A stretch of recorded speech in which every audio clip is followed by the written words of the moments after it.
Assalamualaikum warahmatullahi wabarakatuh. Selamat pagi kawan pajak sekalian, sahabat 418 dimanapun Anda berada. Senang sekali hari ini kita berjumpa kembali dalam podcast KPP Pratama Kosambi Angkringan. Ayo ngobrol pajak secara ringan. Nah, kawan pajak sekalian, pada kesempatan pagi kali ini kita akan membahas, karena kebetulan di beberapa hari yang lalu kita sudah merayakan hari pajak ya, tanggal 14 Juli 2024, di mana momentum hari pajak tahun 2024 ini adalah betul-betul momentum yang digunakan untuk Direktorat Jenderal Pajak meluncing ya salah satu agenda reformasi perpajakan jilid ketiga, yaitu adalah pembaruan sistem inti administrasi perpajakan atau yang sering kita sebut dengan istilah Cortex. Nah, dengan adanya Cortex ini kawan pajak, kita nanti akan sama-sama belajar apa saja sih sistem yang akan diperbarui oleh Direktorat Jenderal Pajak. Salah satunya adalah karena memang tugas utamanya adalah menghimpun penerimaan negara. Cortex ini dipersiapkan oleh Direktorat Jenderal Pajak jauh-jauh hari untuk apa? Untuk memberikan kepastian dan juga layanan yang lebih terintegrasi kepada wajib pajak, sehingga wajib pajak mampu menunaikan kewajiban perpajakannya dengan baik, dan Direktorat Jenderal Pajak pun juga mampu melakukan pemetaan-pemetaan sekaligus memberikan layanan yang lebih terintegrasi kepada wajib pajak sekalian. Nah, hari ini kita di sesi yang pertama, pertemuan kali ini kita nanti akan membahas mengenai salah satu proses bisnis yang juga mengalami perubahan atau update dari Cortex tersebut, yaitu adalah salah satunya adalah proses bisnis pembayaran pajak. Nah, di tengah-tengah kami sudah hadir dua orang narasumber ya, selaku tim penyuluh dari KPP Pratama Kosambi. Beliau adalah Mas Miftah dan juga Pak Taufik. Selamat pagi Mas Miftah, Pak Taufik, apa kabar? Selamat pagi Mas Susilo, Pak Taufik. Sehat ya Mas Miftah ya, Pak Taufik ya. Alhamdulillah. Nah, Mas Miftah, Pak Taufik, hari ini kita nanti sama-sama akan berbincang dengan kawan pajak sekalian berkaitan dengan proses bisnis pembayaran yang tentunya saat ini sudah mengalami updating ya dengan adanya Cortex itu. Nah, kira-kira sebenarnya hal apa saja Mas Miftah, hal-hal baru ataupun mungkin informasi apa sih yang penting untuk kita sampaikan ke kawan pajak sekalian dengan adanya update dari sistem inti administrasi perpajakan tersebut? Silakan Mas Miftah. Baik, terima kasih Mas Susilo. Pak Taufik, saya izin duluan. Pak Taufik. Siap. Jadi betul memang bahwa DJP sudah meluncing ya Mas ya, di pertengahan tahun ini akan bahkan sedang jalan satu sistem baru, pembaruan. Artinya kalau kita bicara pembaruan kan pasti ada before and after-nya ya Mas ya. Betul. Yang lama seperti apa dan yang saat ini atau yang akan datang seperti apa. Betul. Tentu dalam rangka untuk memudahkan wajib pajak. Baik. Ya. Terkait dengan proses pembayaran ini, seperti yang kita ketahui bersama ya, bahwa pembayaran pajak itu merupakan salah satu dari hak dan kewajiban pajak. Nah, ada mendaftar, kemudian menghitung pajaknya, membayar pajaknya, gitu, dan juga melaporkan. Nah, DJP itu memahami betul bahwa proses bisnis pembayaran pajak saat ini itu perlu ditingkatkan agar mengurangi beban administrasi dan meningkatkan efisiensi administrasi WP. Nah, saat ini pembuatan kode billing contohnya. Before-nya adalah kalau kita bisa bayangkan, kita atau wajib pajak membuat kode billing itu di DJP online ya Mas ya. Betul sekali. Kemudian login terlebih dahulu dan juga mengisikan jenis pembayaran pajak apa yang akan dibayarkan. Betul. Itu yang sebelumnya ya. Nanti yang akan datang itu berbeda Mas. Nah, ada beberapa fitur tambahan yang tadi intinya adalah untuk memudahkan wajib pajak dan membuat administrasi WP itu menjadi efisiensi. Nah, kemudahannya apa saja? Izinkan saya untuk sebutkan satu-satu ya. Iya, menarik ya Mas Susilo ya. Nanti kita akan diskusi juga ya Mas ya. Ini karena tentu bagi wajib pajak dan bagi kita sama-sama membantu ya pembaruan ini. Oke, hal-hal yang baru pertama adalah kode billing multi akun Mas. Kode billing multi akun. Kode billing multi akun. Jadi bisa lebih dari satu jenis pembayaran atau jenis pajak gitu ya. Betul. Sebelumnya kalau kita mau membayarkan PPN misalkan, maka kita harus memilih kode mata akun pajaknya dan juga kode jenis pajaknya. Betul. setoran masa Mei misalkan 4.11211 dan 100 untuk PPN dalam negeri. Betul. Dan untuk setoran masa. Hanya di masa itu aja, hanya di masa Mei saja itu kode billing berlaku. Itu yang before-nya ya. Dan itu berlaku selama 30 hari. Nah, kode billing multi akun ini satu kode billing untuk beberapa jenis pajak, Mas, ataupun pembayaran beberapa utang pajak sekaligus. Jadi nggak perlu tuh kalau Pak saya misalkan tiap bulan yang ikutin kan PP pasal 21, PP pasal 25, PPN dalam negeri misalkan kalau WP adalah PKP itu nggak perlu bikin 3 kode billing, tapi cukup dengan satu kode billing saja ya. Dan yang baru lagi nih Mas, ini yang saya rasa ini kok kayak marketplace ya, kayak sistem marketplace. Dan itu zaman sekarang kan marketplace memang menjamur dan itu dan itu sangat membantu keseharian kita. Namanya adalah akun deposit pajak. Akun deposit pajak. Seperti apa? Before-nya adalah kalau kita mau setor kan kita harus setor kita ke media atau saluran yang kita bisa tempuh atau kita bisa bayarkan gitu, bisa ke bank atau bisa ke ATM, internet banking.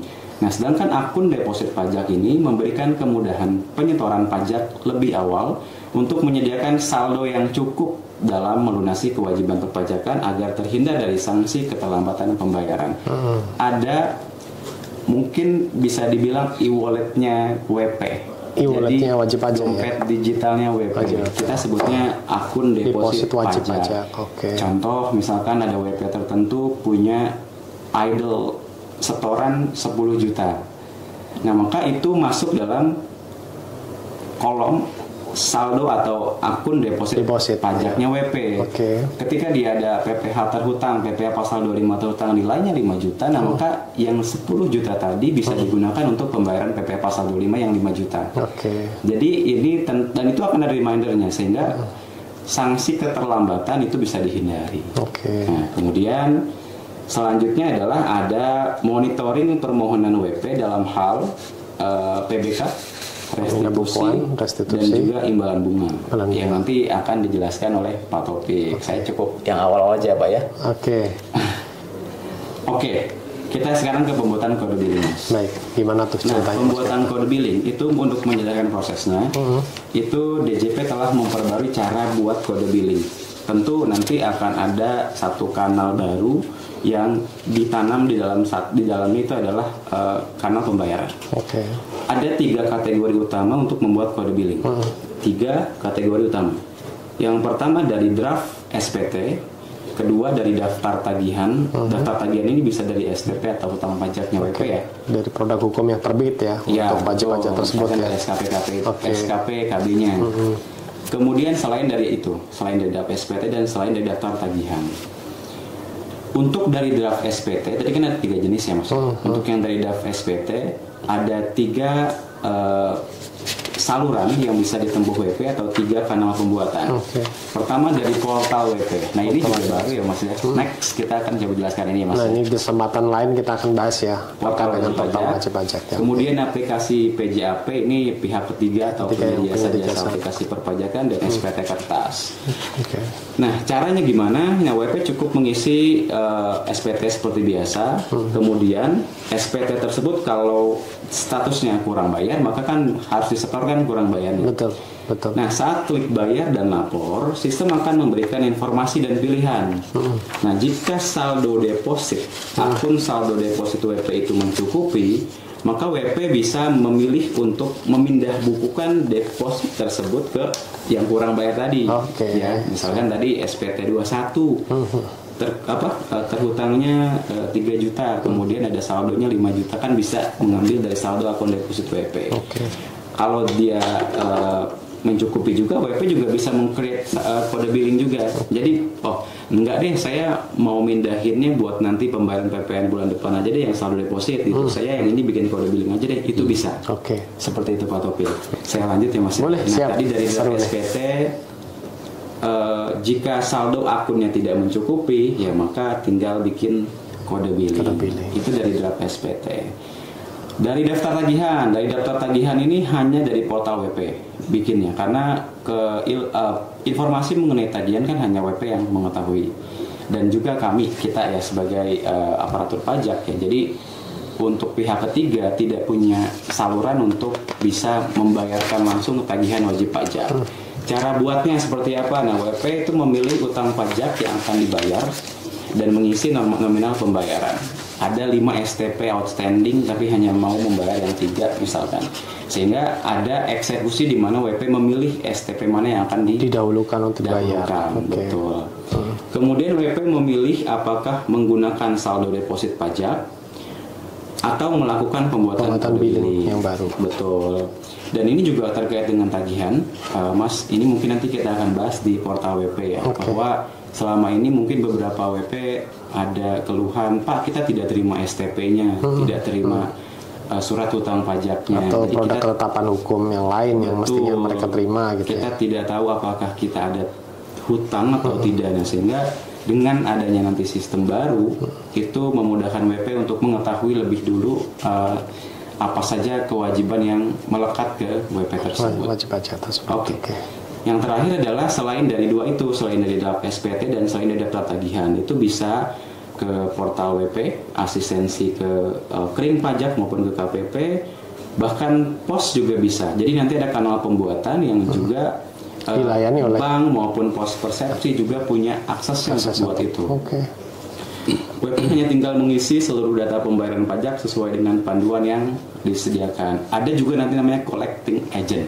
Collecting agent itu jadi seperti kalau mungkin di beberapa perbankan itu kan kayak agen apa begitu ya. Nah itu mungkin collecting agent gitu. Iya, ini luar biasa ya pembaruan dari satu one way cara buat kode billing. Ada beberapa saluran yang bisa WP tempuh dan lebih bagusnya lagi bahwa ada akun saldo deposit WP itu sangat membantu WP.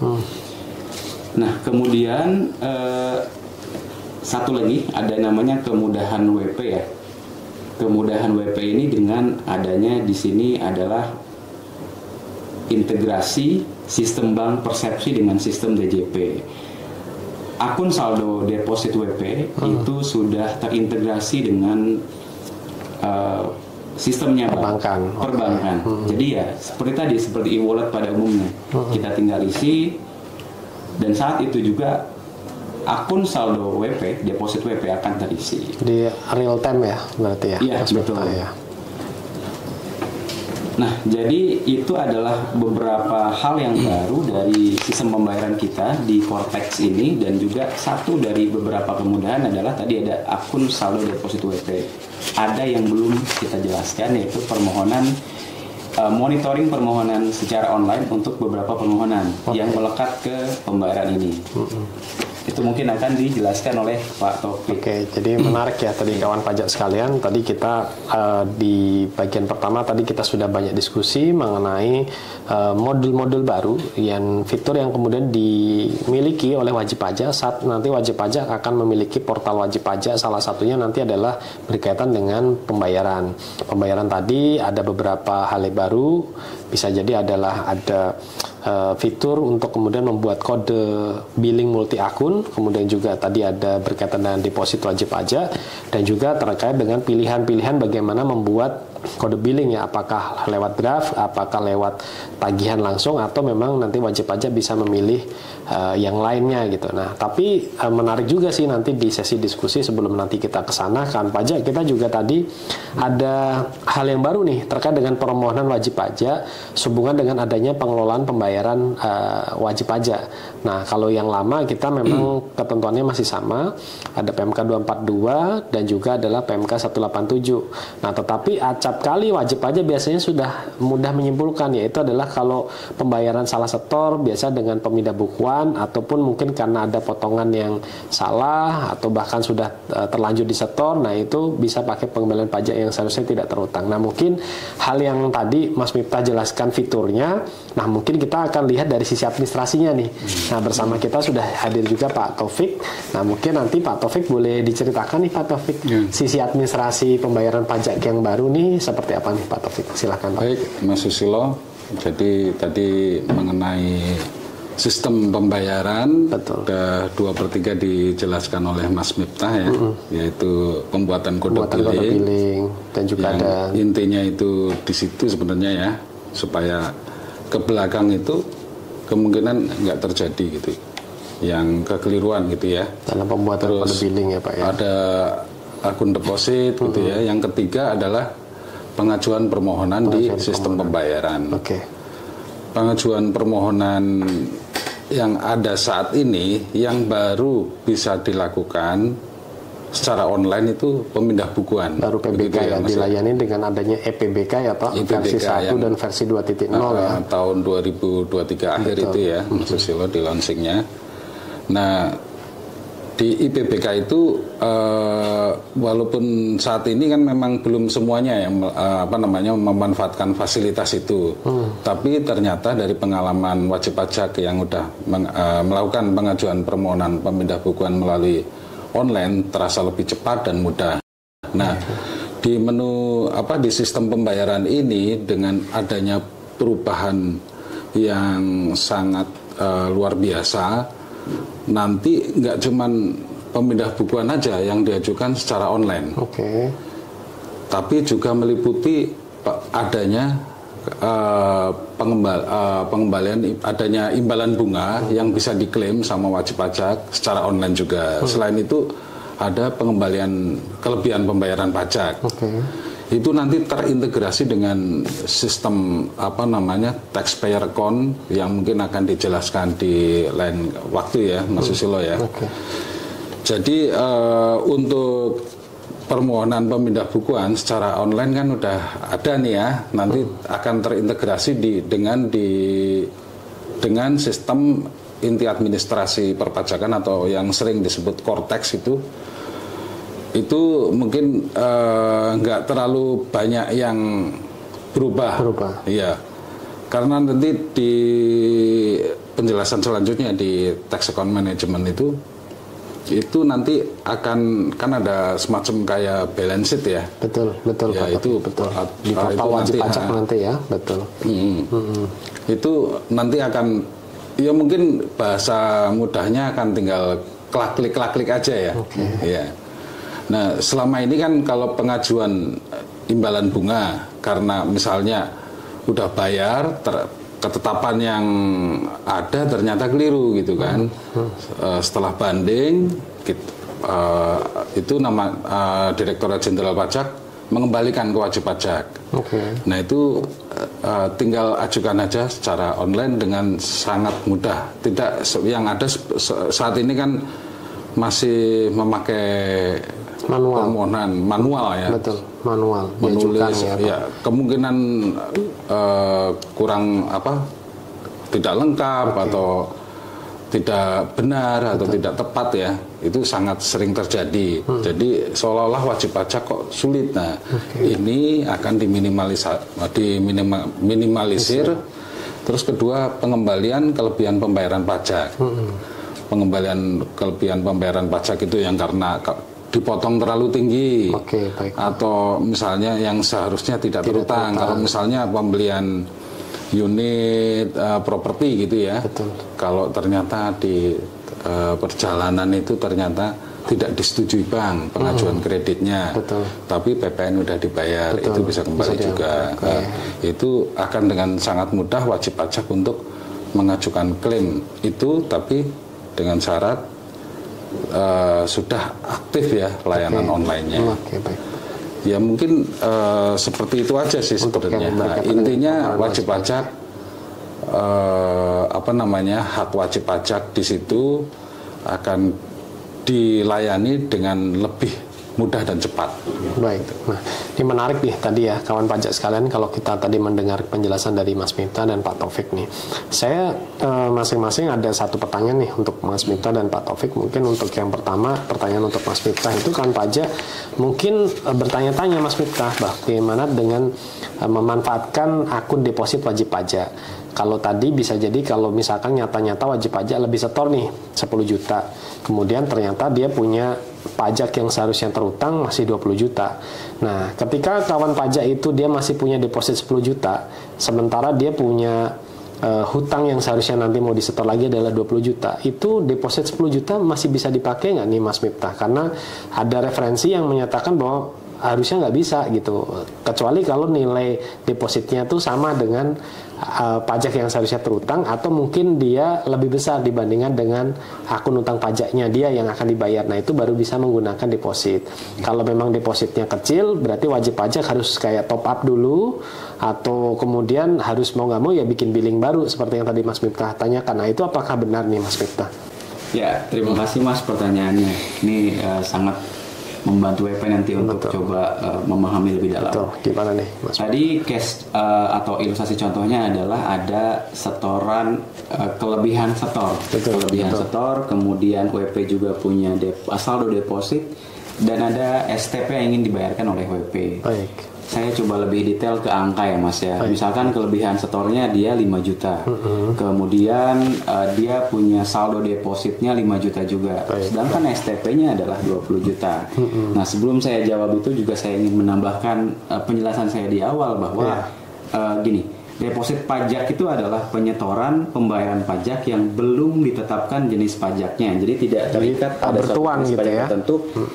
Dan dalam ledger WP itu deposit hanya akan memiliki sisi kredit. Baik. Dan dia punya kode jenis juga. Kan kalau misalkan tadi PPN ada 411211 ya Mas ya. Dia juga sama. Jadi alokasi deposit WP itu ada kode MAP dan KJS tertentu. Nah, di sini yang sudah ada di buku petunjuknya adalah di 411618 100 ya. Ke kewajiban pajak WP melalui mekanisme ini tertentu. Jadi memang ada opsi akun depositnya. Deposit ya. Berarti ada kode jenis akun sendiri ya? Iya, betul. Ya? Okay. Ada 2192 sekian. Nanti juga akan tertera di portal pembayarannya. Baik. Nah, kembali lagi ke kasus tadi. Iya. Nah, apakah dengan kekurangan misalkan lebih setor untuk bayar yang 20 juta tadi, apakah bisa menggunakan yang dari saldo deposit atau tidak? Jadi step pertama adalah ini untuk alternatif 1 ya, Mas ya, jawabannya. Okay. Jadi WP itu bisa memindah bukukan kelebihan setor tadi ke saldo akun deposit terlebih dahulu. Jadi yang tadinya terpisah nih 5 juta dan 5 juta kita gabungkan dulu. Jadi 10 juta. Pemindah bukukan. Dan melakukan top up yang tadi istilah Mas Susilo. Jadi ditambahkan dulu oleh WP ke saldo akun deposit senilai 20 juta. Jadi kan tinggal nambah 10 juta ya. Nanti ketika saldo akun deposit itu sudah sama dengan nilai STP yang akan dibayarkan oleh WP, maka itu bisa digunakan. Jadi bisa menggunakan saldo akun deposit WP seperti itu.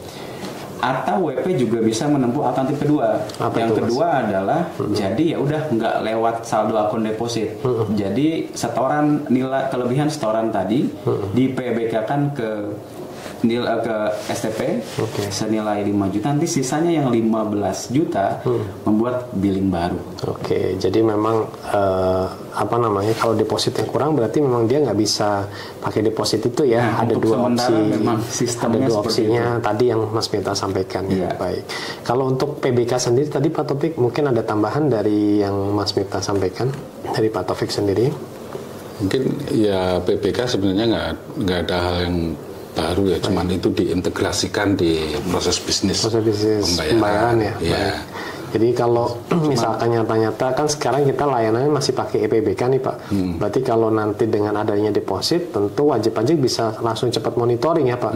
Kira-kira kalau mungkin PBK-nya masih belum selesai begitu kan, nyata-nyata kan mau nggak mau wajib pajak pasti ada alternatif lain untuk cari cash flow gitu ya Pak ya. Jadi gini, dengan sistem probis pembayaran seperti ini sebenarnya dengan kode 411618 itu kan semacam kayak tabungan jenis pajak juga yang lainnya ya, yang masih bisa dipindah-pindahkan. Itu nanti proses bisnis PBK itu tentunya nggak seperti sekarang ini yang IPBK tetap kita teliti karena ini terintegrasi dengan akun pajak yang lain ya, yang mungkin akan dijelaskan berikutnya nanti.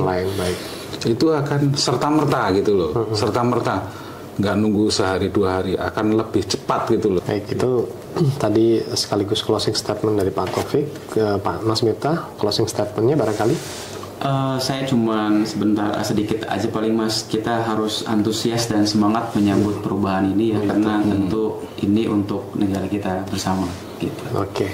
Baik kawan pajak sekalian, tadi kita sudah sama-sama berbincang dalam podcast Angkringan ya, ayo ngobrol pajak secara ringan ini. Salah satunya memang topik kita berkaitan dengan adanya probis mekanisme pembayaran wajib pajak yang terbaru, di mana tadi ada updating ya. Salah satunya adalah dengan kode pajak multi akun, kemudian kode billing multi akun, kemudian ada mengenai deposit wajib pajak dan juga layanan permohonan wajib pajak yang lebih terintegrasi. Nah, itu semuanya tentu tidak lain dan tidak bukan dilakukan oleh Direktorat Jenderal Pajak sebagai salah satu upaya untuk memberikan pelayanan yang prima kepada wajib pajak, sehingga dengan harapan wajib pajak semakin merasa lebih memiliki akan kewajiban perpajakannya, khususnya tidak ada lagi cerita-cerita penghindaran dia nggak mau membayar pajak karena sulit gitu ya. Tetapi sekarang dengan adanya fitur terbaru tentu akan memudahkan kawan pajak sekalian untuk bisa menunaikan kewajiban pembayaran tersebut dengan sebaik-baiknya.